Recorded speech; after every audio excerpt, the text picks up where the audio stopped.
Hello, dear listeners.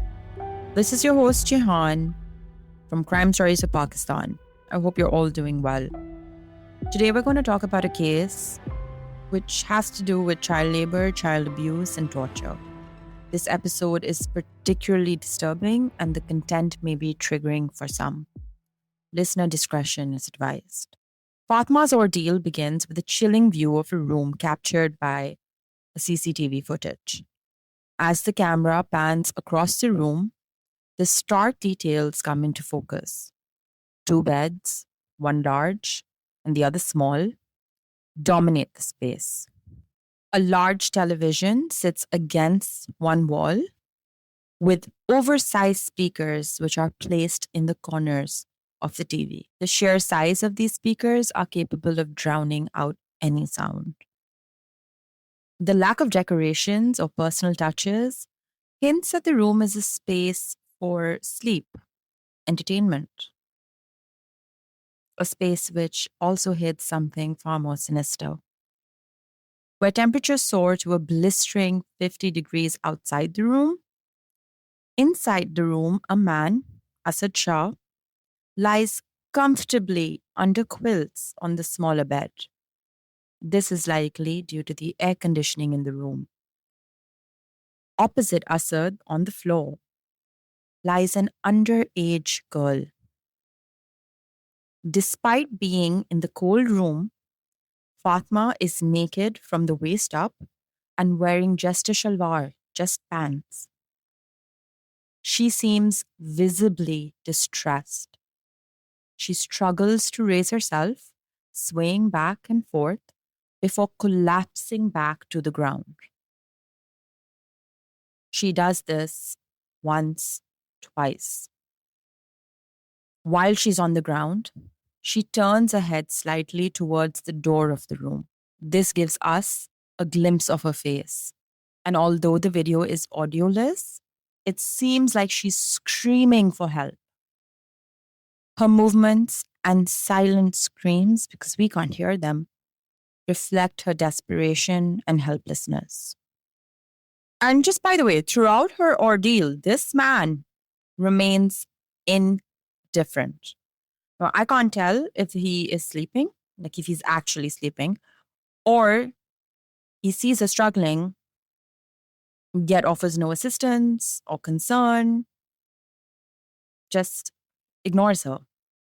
And then we see that Fatma stops moving completely. After some time, an older woman, who is Asad Shah's wife, Hina Shah, she enters the room with another underage girl. Hina notices Fatma's motionless body, and she, again, this is audioless, but we can see that she is addressing Asad to get up and check on Fatma. During this, the other underage girl, she rushes, puts down the glass that she was holding, and runs towards Fatma's body. She shakes her, but there's no response. When Asad sees that there's no response, that's when he eventually gets up and runs to her body, picks up her arm, but Fatma's arm falls lifelessly to the ground. And I just need to make a note here. Asad is shirtless too. But tragically, it becomes evident that Fatma has passed away. But who is this girl? Who is Asad Shah? What unspeakable horrors did this young child endure in her final moments? Let's find out.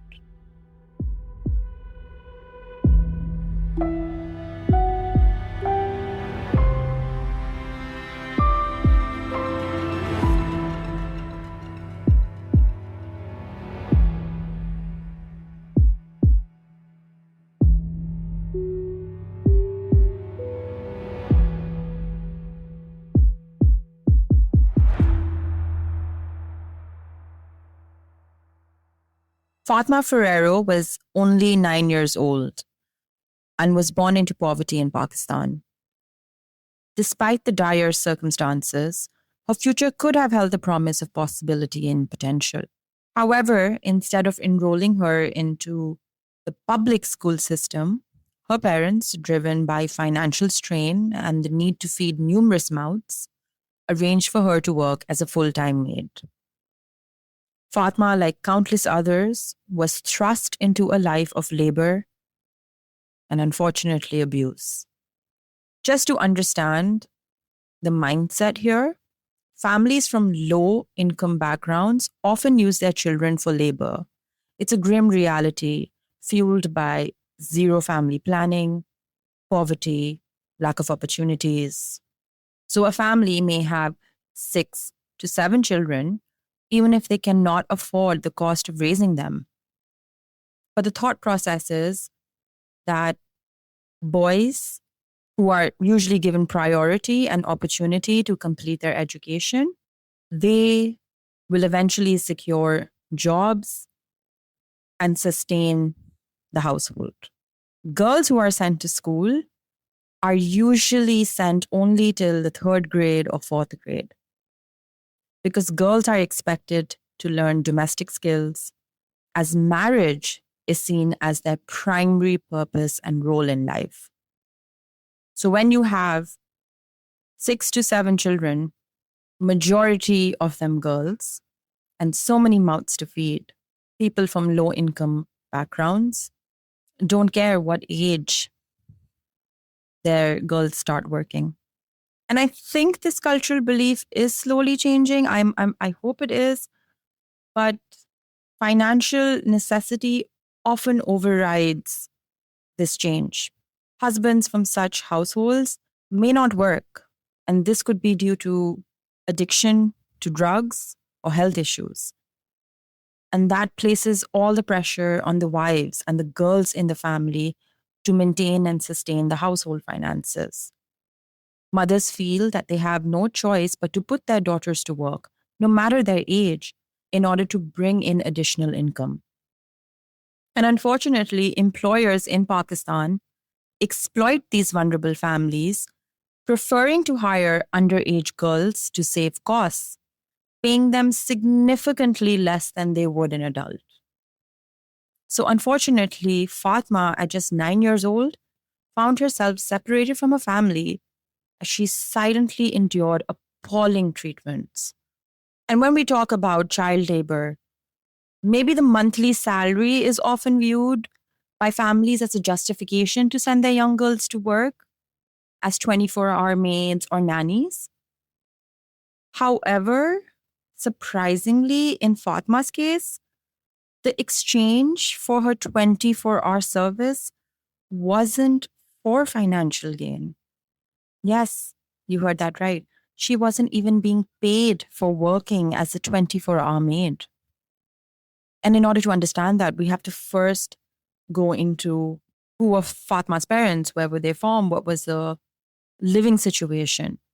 So Fatma's parents, they lived in Ali Muhammad Furiro village in Khairpur, which is a village in Ranipur.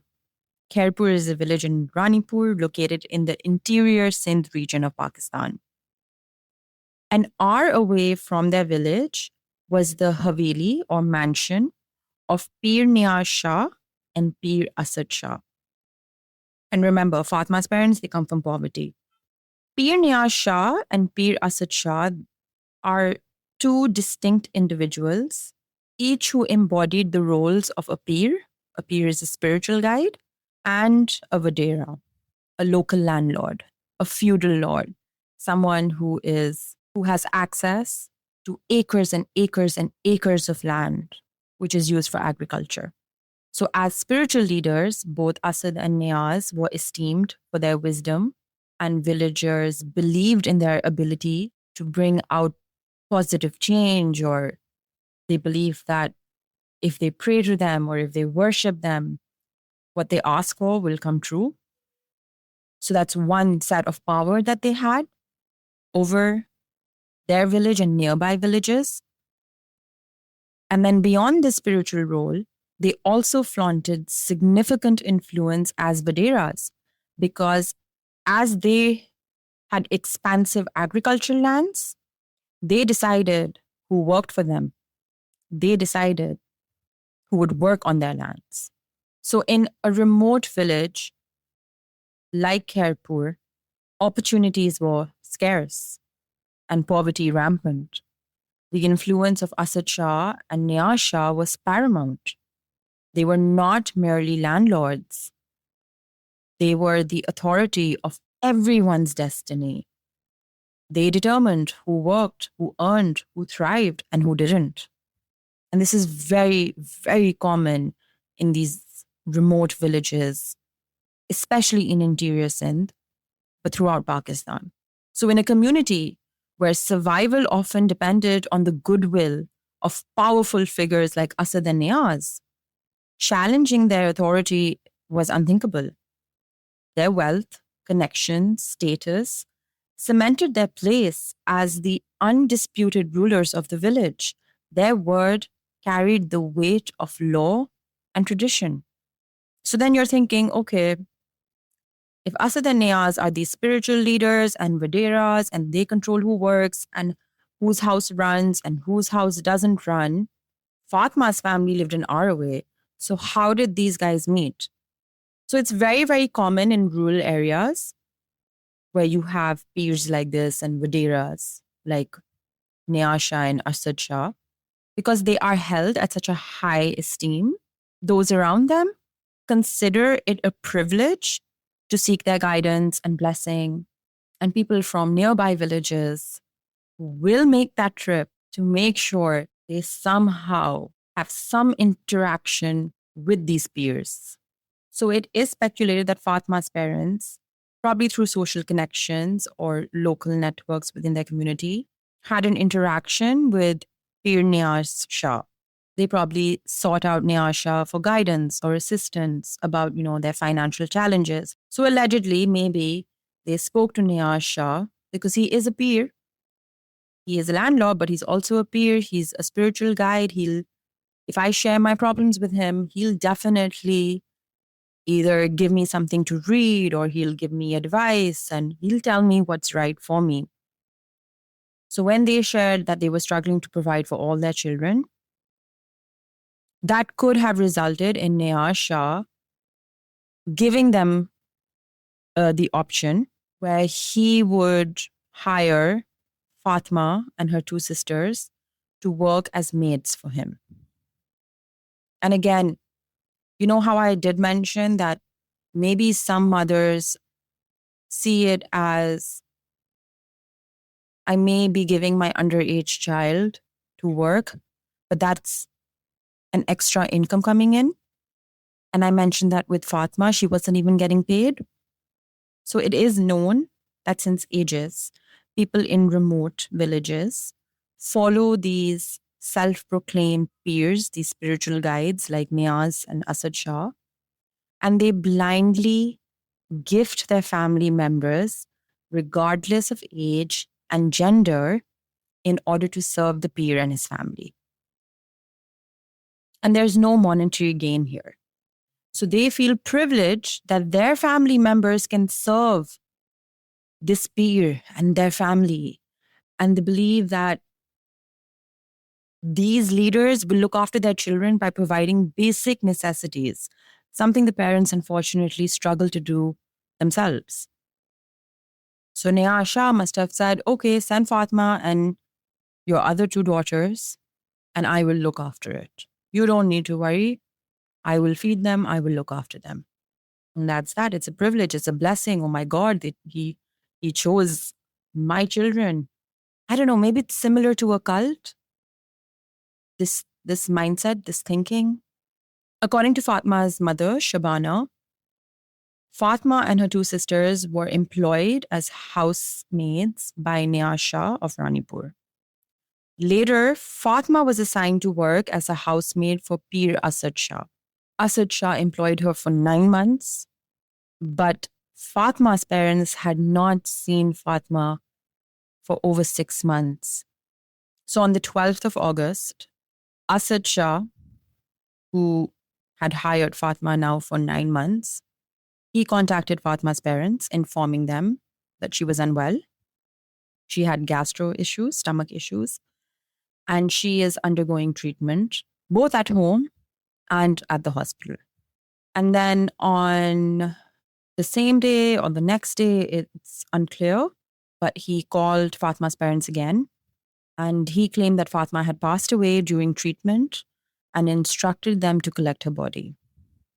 This narrative was also echoed by Dr. Abdul Fateh Memon, and it was verified by the station house officer, SHO, Amir Ali Chung of Ranipur. So just so you know, Asad Shah has the doctor in his pocket, the SHO of Ranipur, the police in his pocket. So once Fatma's parents found out that Fatma had passed away, they came to Asad Shah's Haveli, his mansion, picked up Fatma's body, didn't ask any questions, did not conduct a postmortem, did not inform the police. And I just want to note over here that this situation, it underscores the disturbing reality of how power and wealth can be used to conceal crimes, allowing disgusting men like Asad Shah to evade justice. So I am so glad. I do not know how the CCTV footage surfaced, but I'm so glad it did. As horrifying as it is, this case is, the details are, I'm glad that it came to light. But when that CCTV footage of the final moments came out, simultaneously, other videos also began leaking, showing marks of torture on Fatma's body. And her story spread rapidly, with countless individuals rallying behind the hashtag Justice for Fatma. Local journalist and social activist Mr. Shaukat Noonari played a crucial role in shedding light on Fatma's case, garnering widespread attention and support through relentless reporting and fearless social media posts. An organized social media campaign compelled local officials to take action.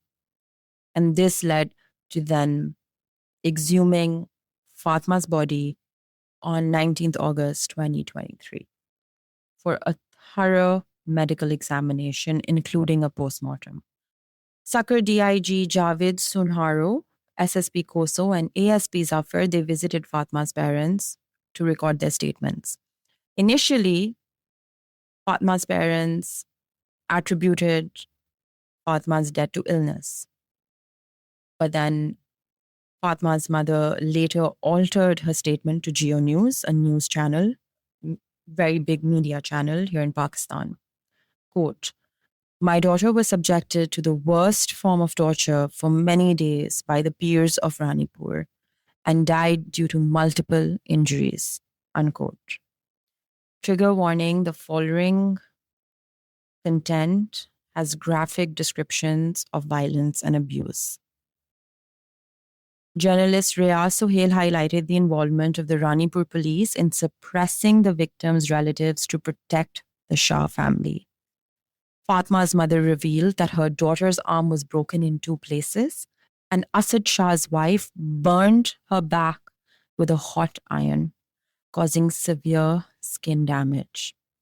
She also mentioned head injuries, likely from repeated hair pulling or head banging. Despite facing threats and pressure, and with her 2 other daughters still in Niaz Shah's custody, Fatma's mother filed an FIR against Asad Shah, Hina Shah, his wife, and Fayaz Shah. Fayaz Shah was Hina Shah's father and very well connected to PPP, a political party, powerful political party in Pakistan. On August 17th, Asad Shah was arrested and remanded into police custody. He refuted the allegations, insisting Fatma died during treatment for stomach pain and claimed she was a cherished family member. This disgusting piece of shit, can't even call him man, don't even want to call him a human. He also called for a fair investigation and labeled the case a conspiracy aimed at tarnishing his family reputation. The post-mortem report is what has kept me up ever since I researched this case. So I do want to share it with you. But if you do not want to hear complete details, then just skip ahead. But the post-mortem report was conducted by Dr. Irshad Maiman and other experts, and it revealed injuries that Fatma had on her body. So there were deep bluish red bruises on various parts of the body, including the forehead, chest, back, arms, and hands. All injuries were ante-mortem before death, which means that she felt everything that happened to her. Everything that happened to her.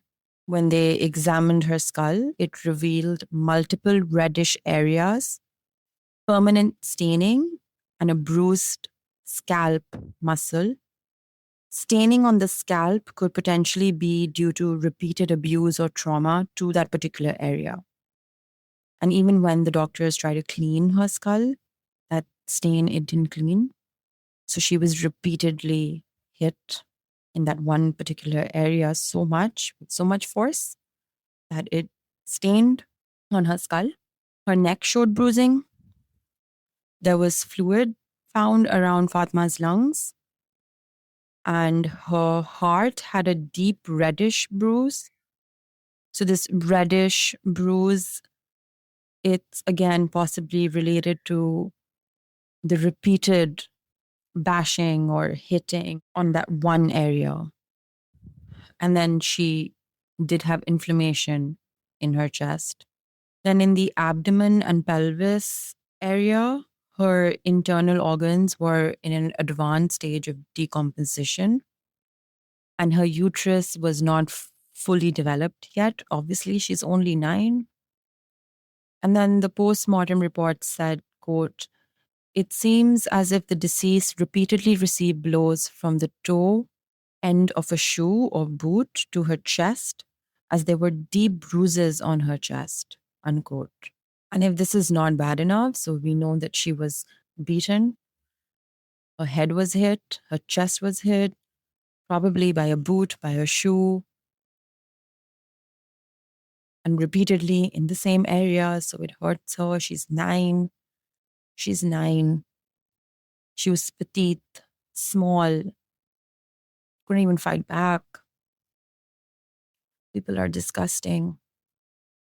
But apart from all of that, when they examined Fatma's vagina, there were signs that suggested penetration.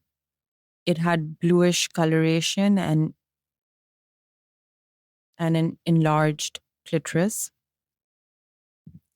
And when they examined her anus, that also suggested penetration as well.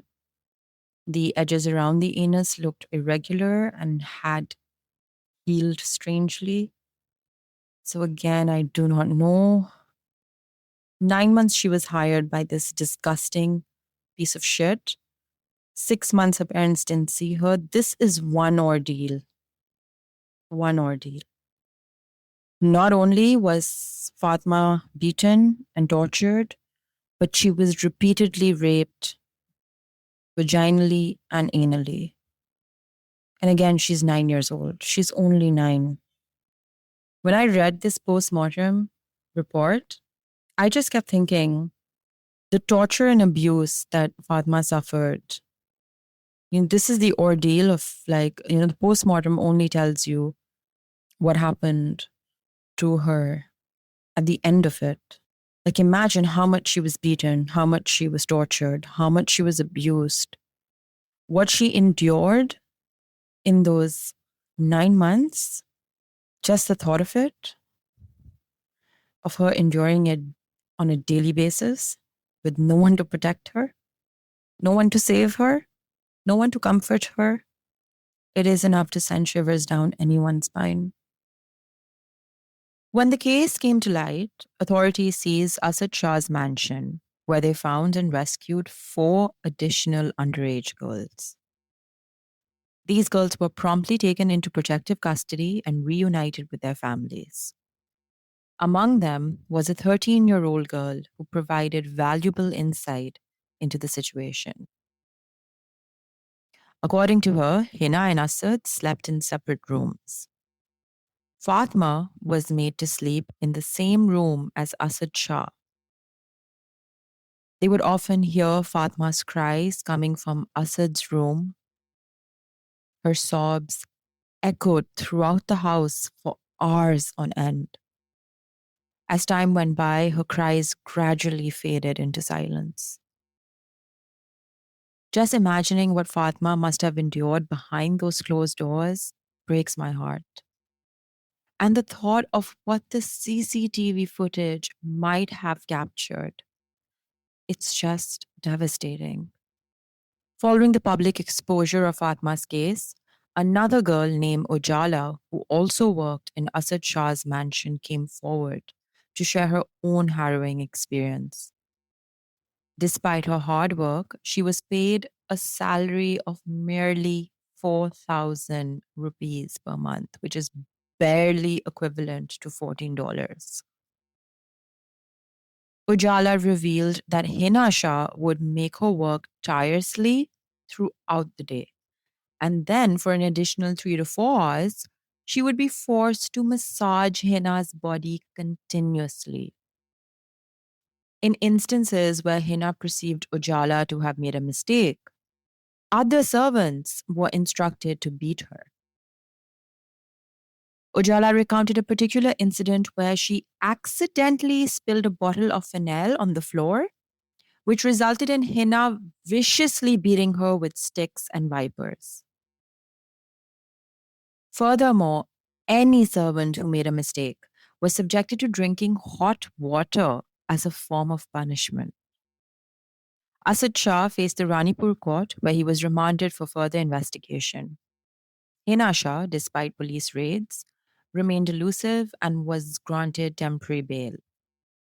But let's not forget, Hina Shah is allegedly to be the true mastermind behind the domestic violence inflicted upon Fatma and other maids. During the investigation, Fatma's family received death threats from influential figures, including dacoits, which were aligned with these predominant peers. The dacoits actually recorded a video message pledging their alliance for these peers, and they issued an ultimatum to Fatma's family. They said withdraw the case, accept the money offered, or brace themselves for severe consequences. Fatma's family appealed for justice and support from the concerned authorities and organizations. Additionally, they requested immediate financial support for their daily livelihood because they were living in an environment where the peers dictated everything from finances to basic necessities. So they were faced with extreme ostracism because they spoke up against these influential peers. Despite the overwhelming evidence, the investigation faced numerous obstacles. The police struggled to crack Asad Shah's phone PIN code, and it just seemed like all these attempts were to prolong the case. In August of 2023, KTN News uploaded a press conference featuring Asad Shah's mother, who held the Holy Quran. The Holy Quran is the main religious book of Islam, and it's believed by Muslims to be the word of God given through Prophet Muhammad. So she held the Holy Quran throughout the conference, and she was swearing that her son did not rape this girl, did not kill this girl. This is absolutely disgusting behavior of using the Holy Quran like this. It is a clear attempt to manipulate the situation and an inappropriate use of religion to sway the public opinion. In September of 2023, the investigation officer of Fatma's case was changed twice in a day. So again, this all seems like tactics to prolong this case until the media calm down. There was also some news that Fayaz Shah, who is Hina Shah's father, he was arrested, but there's been no update since. On November 9, 2023, Sindh caretaker Minister for Law and Human Rights Mohammad Umar Sumro revealed that Asad Shah's DNA samples matched the semen obtained from Fatma's clothes. The report also stated that there is a possibility of multiple attackers. Allegations surfaced of sample tampering by the Sindh Health Department due to connections with the Shahs. Also, I need to mention that during the court proceedings, Fatma's parents' lawyer, Mir Imtiaz Memon, he revealed that there was evidence indicating that Asad Shah was a member of the dark web. He would record videos of sexually abusing the children in the Haveli and then sell them on the dark web. As of August 2024, there has been a troubling silence surrounding Fatma's case. Despite public outcry, there have been no updates about Asad Shah's trial. His connections, particularly Fayaz Shah, Asad Shah's father-in-law, his connections to Pakistan People's Party, has shielded him from accountability. As Fayaz Shah is a member of a prominent political family with deep-rooted influence, Asad Shah's immunity is seen as a glaring example of the corruption and injustice that plagues the country's legal system. Moreover, allegations have surfaced suggesting that Asad Shah's involvement in the dark web has expanded his power and reach, making him untouchable by law enforcement. It is speculated that he may exploit his connections and resources to evade prosecution, potentially fleeing the country to escape accountability for his crimes, leaving Fatma as just one of the 200 children who were subjected to enslavement and abuse in the Haveli. We have failed the children of Pakistan. We have failed to keep our most vulnerable protected. As we close this episode, it's crucial to remember that Fatma's story is not an isolated incident. One in every 4 households in Pakistan employs a child for domestic work, with young girls from ages 10 to 14 bearing the brunt of this exploitation. Until we address these systematic issues and hold the powerful accountable, children like Fatma will continue to suffer in silence. Thank you for tuning into Crime Stories of Pakistan with your hosts, Jehan and Naz. If Fatma's story moved you, please consider signing the petition for justice linked in the show notes. Don't forget to rate, review, and share our episodes. Follow us on Instagram for updates and stay vigilant, be informed, and keep exploring the world of crime with Crime Stories of Pakistan. Bye.